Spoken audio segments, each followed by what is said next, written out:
Alrighty, so sometimes when we've got a word problem, we can get so confused with all the different numbers in there that we don't know if we're supposed to multiply, divide, add, or subtract, and it just gets really confusing. So, the strategy that we can use for a problem like this is to replace those difficult numbers with some easier numbers that we can understand a little better. And sometimes if we're not focused on some difficult mixed number or fraction, it's a little easier to figure out what exactly we should be doing. So let's take a look at this example sentence, and I'll go ahead and type that up here for us. So let's say Eduardo studies 1 5/6 hours each night. And I know that fraction doesn't look great there, but it's 1 5/6 hours each night. How many hours will he study in 5 nights? Let's go ahead and make sure we can read that whole thing. Maybe not.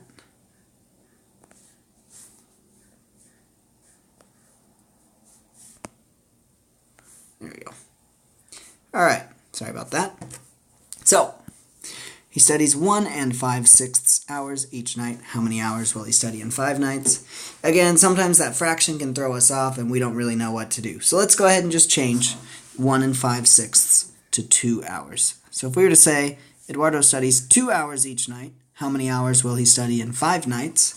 Okay, then it's just a simple matter of multiplying. So we've got 2, right? He's studying 2 hours each night, and he's studying for 5 nights, so 2 hours for each night of 5 nights. That's 2 times 5 equals 10.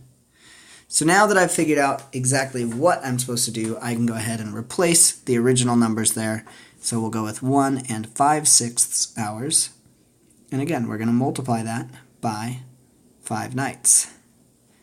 So that would be 1 5/6 times 5. Okay, so a couple things we need to do. We want to change this number to we want to change it to an improper fraction, 5/1. And I also want to change our mixed number to an improper fraction. So 1 times 6 would be 6, plus 5 would be 11, and our denominator will stay as that, which was 6. Okay, so now we have 11 times 5 and 6 times 1. So 11 times 5 is 55, 6 times 1 is 6, and then we can just finish it up by dividing. 55 divided by 6, 6 goes into 5 0 times, 6 goes into 55. Let's see, 9 times, and that's 54. So our answer would be 9 1/6 hours in total. So let's go ahead and try one more of those. So we'll type this up here. So let's say, let's go with this one. Now let's see if we can find another one actually that we haven't done. Okay, so Anne uses a 2.5 gallon container to fill a 20-gallon tank with water. How many times must she fill the container? Okay, well, same kind of thing. It's possible this mixed number, 2.5, throws you off and you can't decide, okay, should I add it, should I multiply, should I divide, should I subtract? So let's just replace that 2.5. And again, let's use 2. So Anne uses a 2-gallon container to fill a 20-gallon tank. Okay. So now it's just a matter of, okay, if she's using a 2-gallon container and the tank is 20 gallons total, how many times is she going to have to fill that 2-gallon container in order to fill the 20-gallon tank?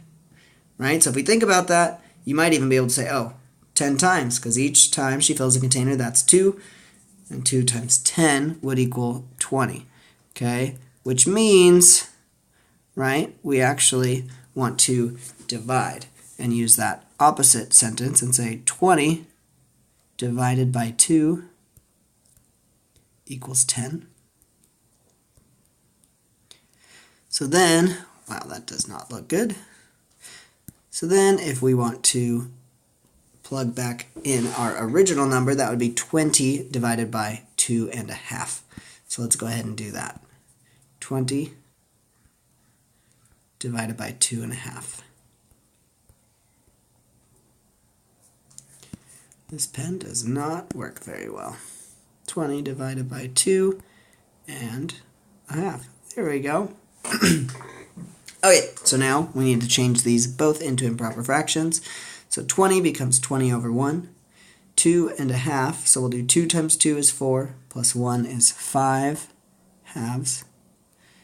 And we are going to multiply by the reciprocal. So 20 over 1 times the reciprocal of 5 over 2, which is 2 over 5.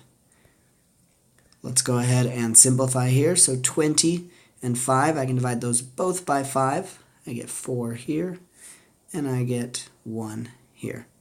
Then we've got 4 times 2, which equals 8. 1 times 1 equals 1.